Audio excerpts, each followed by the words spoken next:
Hi Year 12s. The purpose of today's video is to go over the exam, to remind ourselves that there is so much that we already know that is going to be on the exam from previous exams. So there's so much that we can expect, and by recognizing the commonalities between exams, we can help to ease our anxiety because there really aren't many surprises often on an English exam. It's quite predictable. So by looking closely at what we already know, we can settle our anxieties of the unknown for the upcoming exam. And this is also going to focus on helping you pick the right prompt for you for sections A and B, which is just so important to do. So the English exam, you need to arrive 30 minutes early. You need to have all your stationery and things like that with you, multiple pens, make sure they're pens that run nicely on the page, and you definitely need to have a dictionary. The last thing you want to do is be forced to pick a question that isn't the best question for you because there is a word in the other question that you're unsure of. So the exam is made up of 3 sections, and we would suggest that you need to divide your time evenly between those 3 sections. So the examiners are not going to tell you when to move from one section to another section, so you need to be keeping an eye on the clock. I would suggest that you wear a watch, and you need to be monitoring that closely yourself and knowing when it's time to move on. So section A, you're required to write an analytical interpretation of in cold blood in response to one of the 2 set topics. For section B, you're required to write a comparative analysis of I Am Malala and Pride. That also will have 2 set topics, and you pick the one that is best for you. And for section C, you'll be provided with some type of persuasive text or texts, and you will need to analyse how the author or orator uses language and visuals to persuade their very specific audience to agree. So the exam is 50% of your study score. So, like I said earlier, there are very rarely surprises in an English exam. By looking carefully at previous exams, we can make some very reasonable predictions about what to expect. And by being really familiar with the layout and content of prior exams, you can feel much calmer about the day. So, you will get a booklet that will look like this in your exam. This is the cover of the answer book where you write your 3 essays. As you can see on the right here, there is a page for section A and B where you identify what text you're going to be writing on. So if it is us, for section A, you would find in cold blood, and you would put a tick next to that, shade next to that, sorry. So there is a planning page that's shown to you on the left for each section of the answer book, and this is where we really strongly encourage you to do that planning, and that page will not be assessed at all. They won't look at anything on that page. On the right here, you can see what it looks like where you write your essay. Do not waste any time writing the prompt at the top of that page because, as you can see, it tells you to shade the box of the topic you have selected. So I strongly recommend that you don't waste time writing it out, and instead you just shade the box, and then you make sure that the actual prompt itself is visible to you at all times so you're not straying from the topic. You can also see it says blue or black pen only. Make sure you follow that. And you can also see that it's got a black border around where you write. Do not write outside of that border for any reason. Anything you write outside that border will not be assessed. So here is what the front page of the English exam looks like. So you get the task book that you write in, and then you get the exam booklet that looks like this. So you get that purple booklet, and then you get this booklet. So it just outlines that you've got section A, B, and C, that you answer one question from each, and that they're all 20 marks. So at the start of section A and B, there is an index as shown on your left, and it will help you to reveal the prompts that are relevant to your selected text. So you can see here, number 6 is in cold blood. So we go and we find number 6, and there are the exam questions, which in 2019 were: Capote examines the coexistence of good and evil in human nature, discuss.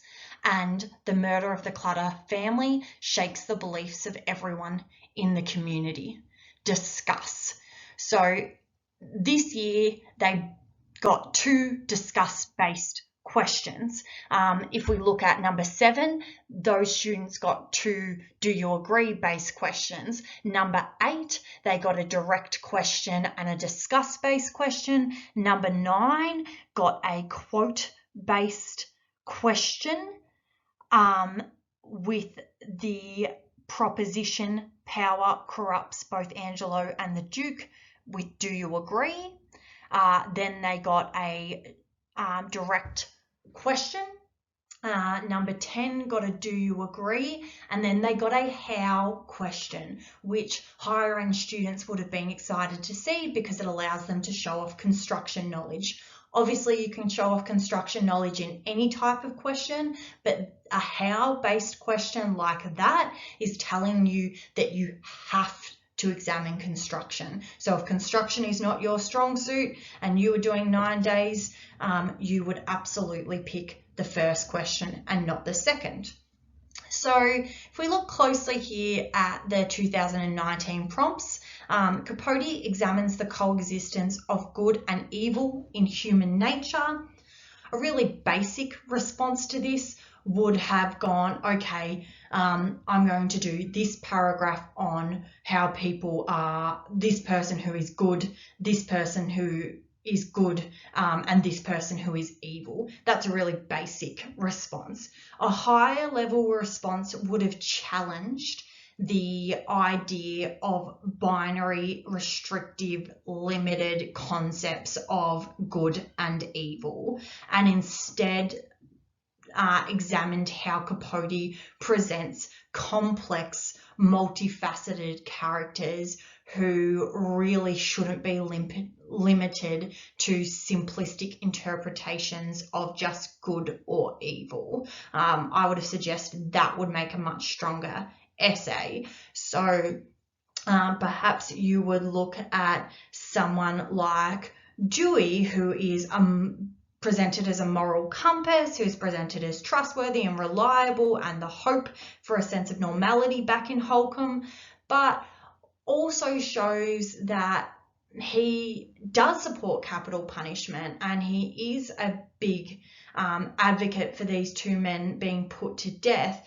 But upon seeing Perry be put to death, he doesn't feel a sense of closure or justice, but rather kind of pity and sympathy for Perry. Perhaps this is an instance where Capote is suggesting that Dewey's very simplistic views of good and evil have limited him and perhaps guided him in the wrong direction. Then perhaps we could look at someone like Dick, who has pedophilic tendencies, who is incredibly manipulative, who does have the capacity for violence, although not to the same degree of Perry, who is largely remorseless for his crimes. He goes home and sleeps a sound sleep after having a large dinner, after killing an entire family.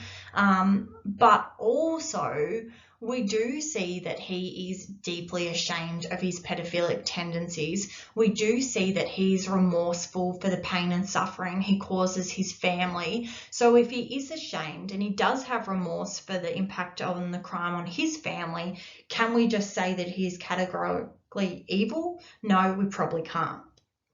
The second question, the murder of the Clutter family shakes the beliefs of everyone in the community. A simplistic answer would probably say yes, it does.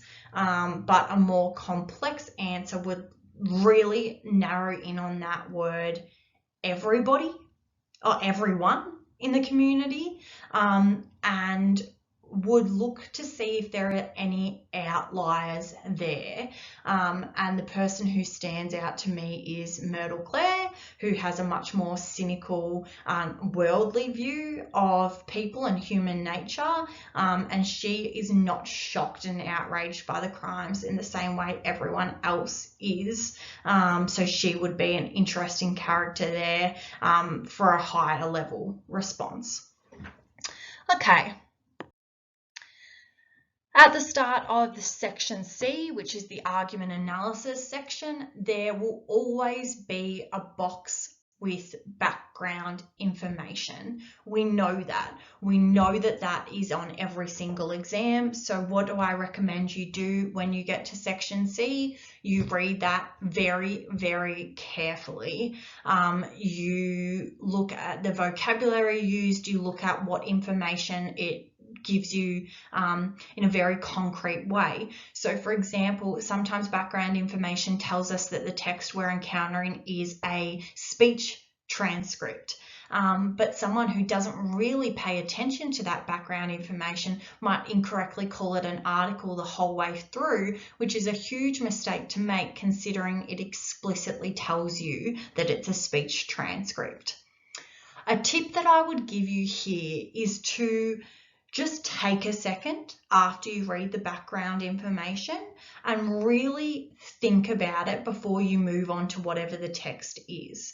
So for example, a local grocery store decided to become cashless, meaning it would no longer accept payments using cards, that is physical money. So straight away from that, it's a local store. So I am guessing that this is going to be pulling on community values, local knowledge, a sense of togetherness, of community pride. That I can get from that first sentence. The manager of the store placed an advert in the local newspaper about what going cashless would mean for customers. 1 week later, a member of the public responded to the advertorial in a letter published in the newspaper Community Voice section. So from this, we can gather that the initial publication would, yes, have to have some information in it, but it's likely to be reassuring customers. It's likely to be also targeting people in the community that may not be customers but could potentially be drawn in by this change. So as you can see, there's just a lot that we can predict is going to be in the piece before we turn over and read the piece. And I would recommend that you take the time to do that. So now we've got some tips around each section of the exam that we got from Ross Hargard, the Chief Examiner for English. So for section A, it's telling us that it's essential students keep an open mind. Most students will have a favourite text on which they wish to write. However, it is wise to have a backup plan to write on a less preferred text. We actually, given the nature of this year, don't recommend that you do that. So what this means is that some students will choose to write an analytical essay response in response to, say, like a house on fire that we did for creative. We don't recommend that you do that. We absolutely think you should write your analytical response to in cold blood, because that's what we've focused on. Both texts must be reread from the outset of term 4. This rereading should focus on challenging the student's initial reading and reflecting on the close study of the text in class. So there will be thousands and thousands of people that are sitting this exam that have reread the text very recently. You don't want to be relying on a reading from months and months ago. You absolutely need to reread. You need to have about 25 to 35 quotes for each text. Make sure that the quotes relate to key ideas and elements of construction and that they're quite versatile. You need to identify key portions of the text that provide key insights and be ready to use them. So if you haven't got out your 16 moments from I Am Malala and your In Cold Blood passages, you should absolutely do that. You need to practice different questions, different prompt types, and what each of those want from you. You need to be writing full essays under timed conditions. You need to be looking at the expected qualities that are outlined in the study design and on the exam. In the actual exam, you want to avoid any tendency to select a topic because it seems easier or more familiar. All topics are different. One word can change how you need to respond to a topic. So the last thing you want to do is spot a topic that you think is the same as the topic you've already done and rewrite an essay that you've already written. Make sure that you're looking at that particular prompt closely and responding to that prompt. Avoid a hasty choice of topic in the exam. Really read them carefully. Make the most of your 15 minutes. The last thing you want to do is get into a introduction and start the first body paragraph and then realize that the other topic was actually a much better topic for you to be writing on. There is just not time for those mistakes. And you need to make sure that the contention to be argued covers all aspects of the topic, and that you really reiterate those in your topic sentences and your linking sentences. So sometimes a topic will have 2 keywords in it or 3 keywords. Make sure you don't ignore the second keyword and just do the first one because that's what you understand better. You have to respond to the whole topic. So when you're selecting the right prompt for you, I want you to consider these extracts of previous examiners' reports. So the first one, students must answer the actual question posed. It's of critical importance and it applies to every part of the exam. It was disappointing to see clearly competent students failing to adjust the set question or twisting its meaning to suit their own purposes. Relevance to the topic is of primary importance to each section of the exam.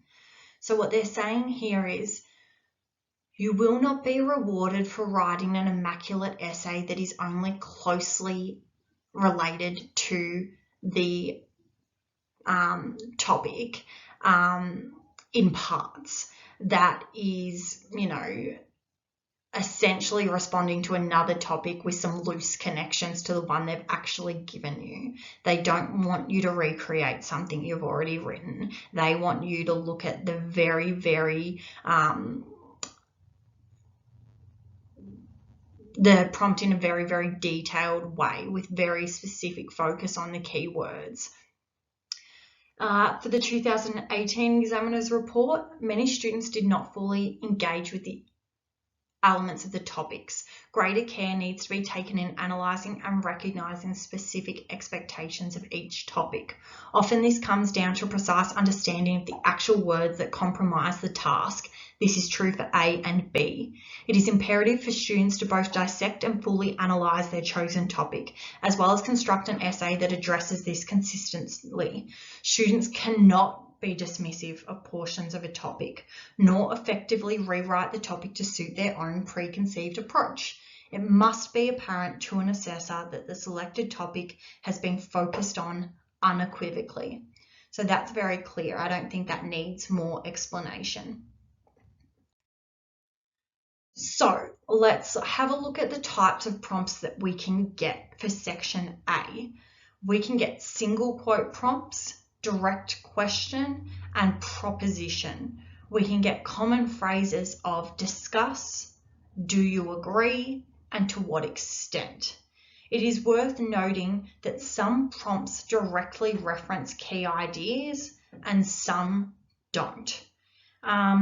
So if we look at here 1 after darkness, and we look at that second prompt, that is a propositional prompt. So it asks, Dr.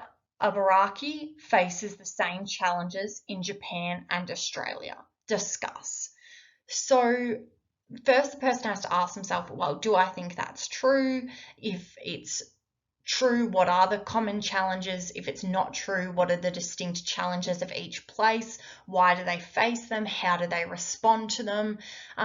So here, these students that get this may not have been given the key idea challenges, but they may have been given the key idea prejudice or masculinity, and these could be the challenges that this doctor faces. So this student hasn't been explicitly given a key idea they've studied, but they just need to be astute enough to interpret the word challenges and link it to the key ideas that they have studied. The people, if we look at number 3, the second prompt, the people of Anawari are powerless to change their lives. Discuss. Again, a propositional prompt with the word discuss, and I would suggest here that they are not powerless to change their lives. I would suggest that perhaps their power lies within rebellion and nonconformity, or their power lies within collective voice. And these collective voice and rebellion and nonconformity might be the key ideas that have been studied. So again, these students aren't being given explicit key ideas, but an astute student could read that and look at the word powerless and think, okay, people aren't powerless. They have power in some circumstances. What is their power? And then they look to their key ideas to help them get a bit more specific. If we look at the prompt for 2, all the light we cannot see, number 2, all the light we cannot see explores the human capacity to create, preserve, and destroy. So students here might have studied those key ideas really explicitly, and there might be a temptation to do a paragraph on create, a paragraph on preserve, and a paragraph on destroy, which is great because it gives you a kind of sense of, a strong sense of what you're going to write. But if you're a high achieving student, might need to think about that very carefully, because that might be an approach that everyone takes and is really, really common, and you might need to think about how to make your essay look a little bit different. So just remind yourself here that there is so much that we can expect to see when we open up the section A of the exam. We can expect to see these types of prompts. We can expect to see these types of phrases, and that's going to give us a sense of calmness when we're reading something new for the first time, that it's still following a structure that we're incredibly familiar with.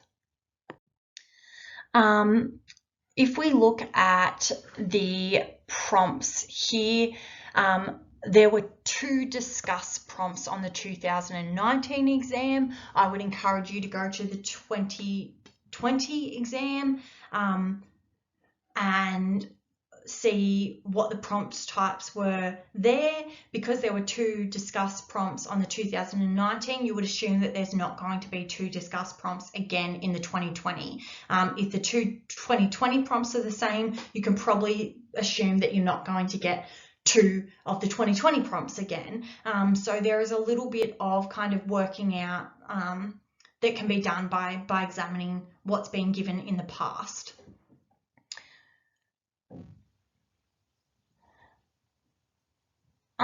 It's also worth noting that some prompts begin with how, and these require explicit analysis of how the text is deliberately constructed to convey meaning. If you're not confident writing about construction and style, that is going to limit what you can respond to if you are given a how prompt. It's not often that you'll be given 2 prompts that are both how based, but it's also possible. So you do need to make sure when you're writing practice essays, you are writing a couple that are how based prompts. Okay, so we've had a look at the 2019 ones. Here we have the 2018 ones. Capote leaves the reader feeling that justice has been done. Do you agree? So it's propositional. You would have to have a really good understanding of justice. What is justice? What is achieved through justice? How do different characters view justice and what shapes their views of justice? And then we've got a direct question for the second.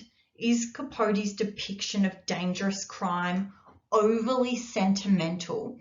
I would suggest that this is one of the more difficult questions, but I think it's a fabulous question. So it would be looking a lot at the characterization of Dick and Perry here. You need to be asking yourself, is he too sympathetic? Is he too understanding? Does he romanticize things too much? All right, for section B, here are our tips from the examiner.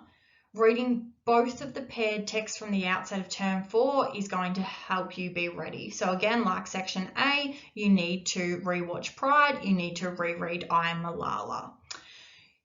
For comparison, it really helps to have graphics, so tables, organizers that help you lay out similarities and differences. So I would have a table with all of the key ideas and a moment from each text and a similarity and a difference. I would also have a table that has both of the texts, all of the key ideas, and an element of construction to go with each one. When you're memorizing quotes, make sure that they relate to multiple ideas, that they're quite diverse in how you can use them.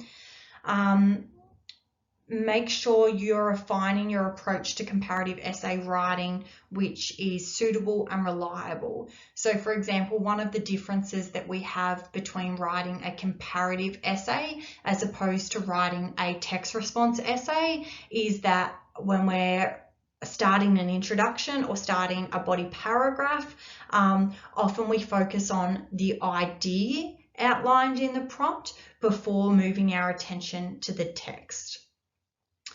You need to be writing practice introductions and conclusions which deliberately and clearly compare and juxtapose the 2 paired texts. So in a comparative essay, if your introduction and your conclusion aren't comparing, contrasting, juxtaposing, pointing out similarities, they're useless. At the heart of a comparative task is to compare. If those 2 elements of your essay aren't doing that, you're missing out on a huge part of what the task is asking from you. Don't forget that we have a framework for how to write an introduction for you, and we have the Writing Powerful Conclusions resource for you. Make sure you're, just like section A, practicing appropriately addressing different parts of the prompt, different types of prompts. Make sure you have listing of the key issues, ideas, and themes that arise. So you just know those key ideas, and you also have synonyms and antonyms for the terms. Make sure you have lots of differences. Even if there's subtle, nuanced differences, a high range essay for comparative will acknowledge the subtle, nuanced differences, not reduce everything to being a similarity. You need to have significant style and structure based evidence to write about.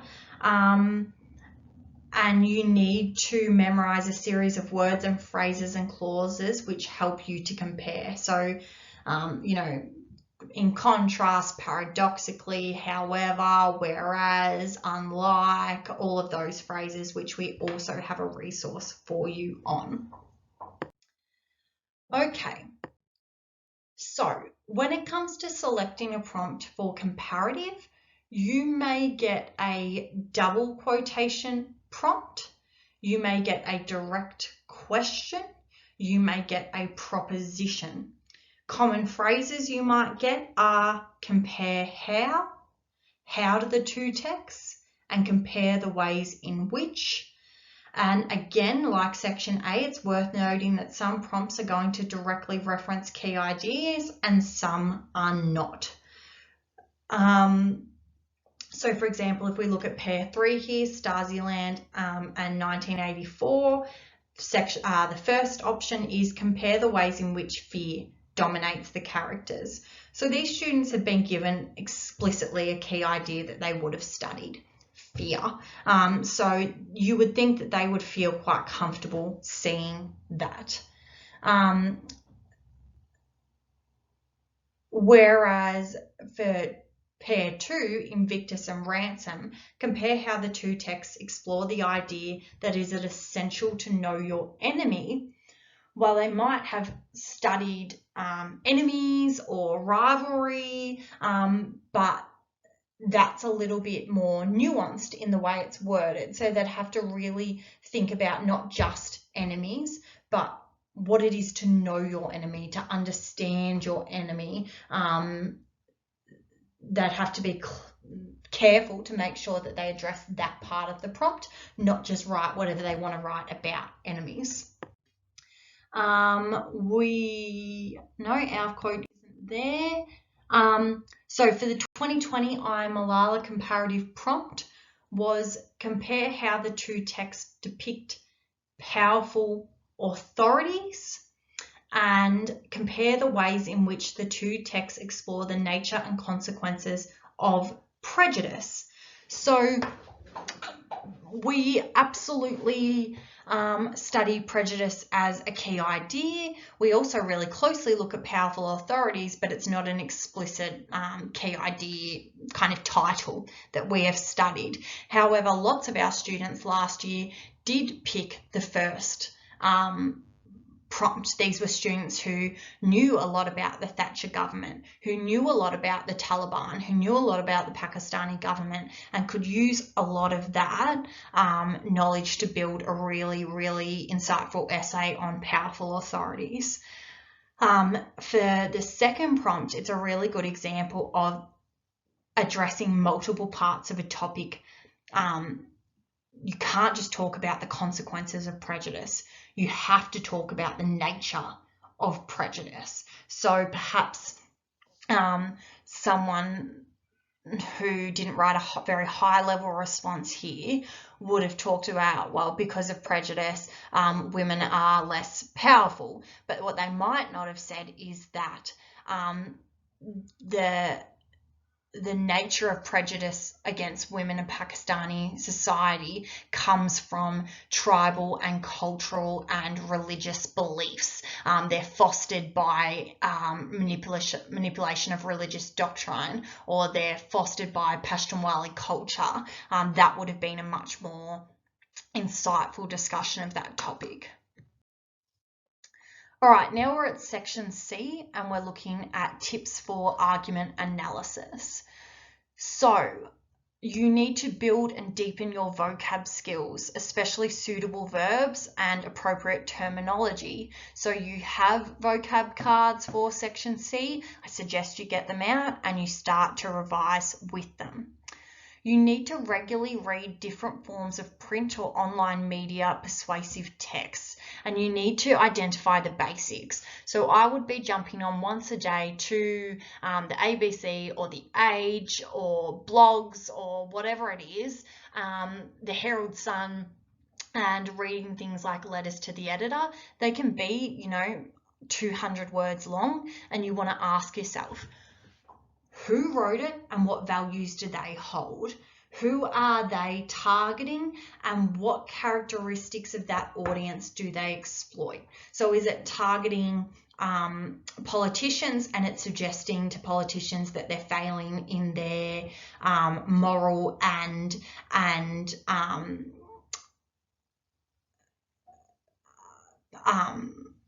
not only their moral duty to serve their constituents, but also failing to complete the basics of the job that they've been given? Or is it targeted at families, and is it drawing on, a mother's love for her child and her desire to see that child have the best opportunities in life, because that's, something that we expect from mothers? You're going to ask, what are the key words? What are the associations with those key words? And the more regularly you're doing that, the better off you're going to be. You need to develop a reliable and efficient style of introduction that doesn't really have any more than 4 sentences. So you can use your argument analysis handbook to help you do that.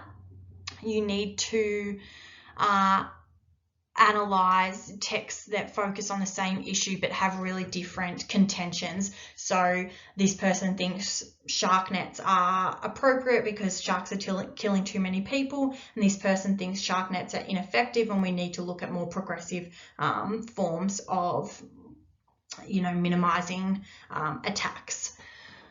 You need to practice using connecting words that facilitate the analysis of an argument. So things like so-and-so bolsters their argument through the use of an image, or having established the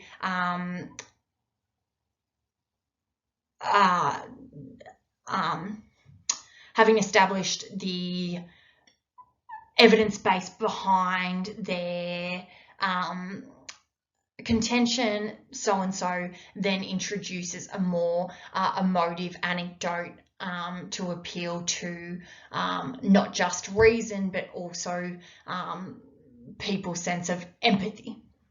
You need to work on analysing visual text, and I would strongly suggest that you go back past all the exams and you look at all the different visuals. What do they have in common?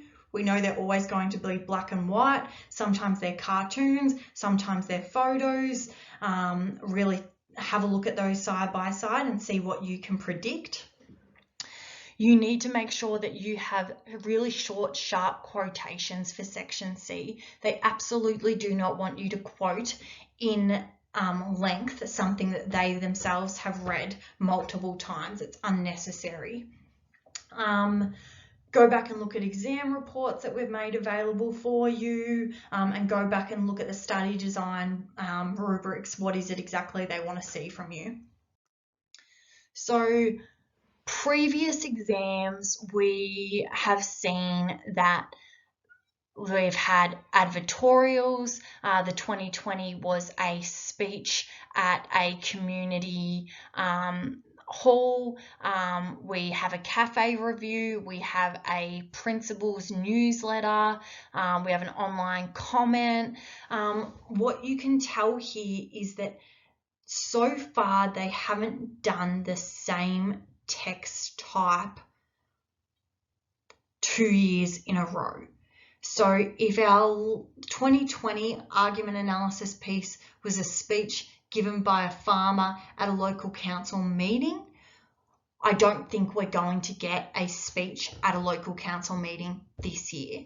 Why? Because in 19 it was advertorial with a letter, in 18 it was a cafe review, in 17 it was a newsletter with an online comment, in 16 it was a weekly column in a newspaper with a letter and a cartoon, and in 2015 it was a speech. So we haven't seen any repetition yet from year to year, so it's fair to kind of reasonably assume we're not going to see another speech this year, although we can't rule it out, but I think it's a fair assumption. The next thing I just want to point out is how similar they all look. So we've got 2 pages here, 2 images, black and white for 2020, and we've got the background information. Again, 2019, 2 pages, 2 images, black and white. We've got the year prior, 2 pages, 2 images, black and white. The year prior, 2 pages, 1 image, black and white. So just by being really familiar with how these look and the consistency between them, their lengths, their layouts, that can help to ease the anxiety as we go into the exam and have a fair idea about what to expect. Again, 2 images, 2 pages, black and white. So, common features. They are black and white. They cover 2 pages. They range between 1 to 3 texts in most recent years. They always include a visual. The issues are never overly controversial. They're usually pretty basic, dull issues. Often Year 12s come out of the exam and say, oh, you know, it was so boring. It was about cashless cards, or it was about drones. Well, yeah, they are boring. We should kind of predict that they're boring. They're not going to be triggering or overly sensitive issues. They're usually a little bit mundane, and it's our job to pull out the best bits from them to write the best essay possible. Background information is always shown to be absolutely essential to properly understand and analyze the 2 pieces. There is information that we get in the background information that we do not get in the speech or the text or the newsletter or the blog anywhere else. So it's vital that we read that background information carefully. So have a bit of a think, predict. Do you expect to see 1 text? Do you expect to see 2? What could an issue potentially be? What text type might you expect this year based on what we've seen in previous years? Today, I'm going to finish with a suggested approach for the exam. It is essential that you use your 15 minutes of reading time wisely in order to make the most of your writing time. You can use a dictionary in your reading time to begin to find terms that you do not know. So definitely use the time to use a dictionary if you need to. Here's how I suggest you use your time, but essentially that's up to you. I would suggest in reading time, you read both the section A prompts carefully. Then you read both the section B prompts carefully. Then you read section C and the background information. Read the argument analysis text as many times as you can then until writing time.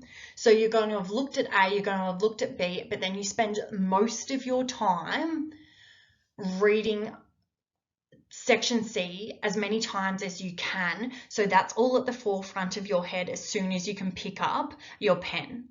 Then when it hits writing time, 15 minutes later, you are going to write your number on the front of your answer book so that that's done and you don't have to worry about it. And then write on C first.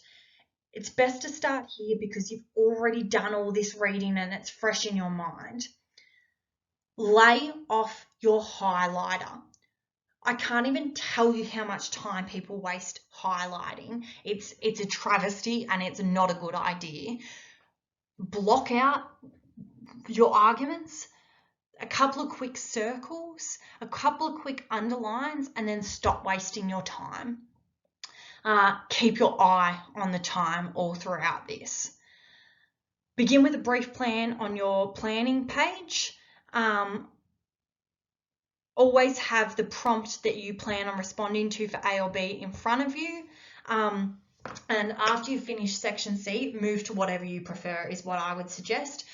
Move to A or B, whatever one prompt suits you best, whatever you're feeling most confident with, go to that one, and then move on after you've got that one done, spending about an hour on each. Push until the very end. Use all your time wisely. Edit, fix your spelling, improve your topic sentences. I strongly believe that examiners who can see that a student has tried to improve things, has edited things, is going to have a more favourable view of what is on the page when they see that self-editing and they see that effort to improve what's on the page. So yes, it's tiring at the end of 3 hours, but that 10 minutes of fixing things up rather than just kind of staring around the room could make a monumental difference from you.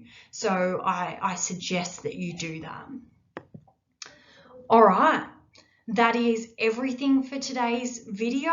If you have any questions, feel free to send me a message, but hopefully now you have a really clear idea of what to expect from the exam, and you've thought very carefully about how you're going to prepare for the different styles of prompts you could encounter in sections A and section B, and that you are making sure that you have written an essay or planned an essay or discussed an essay with your teacher in response to every possible prompt type you could encounter.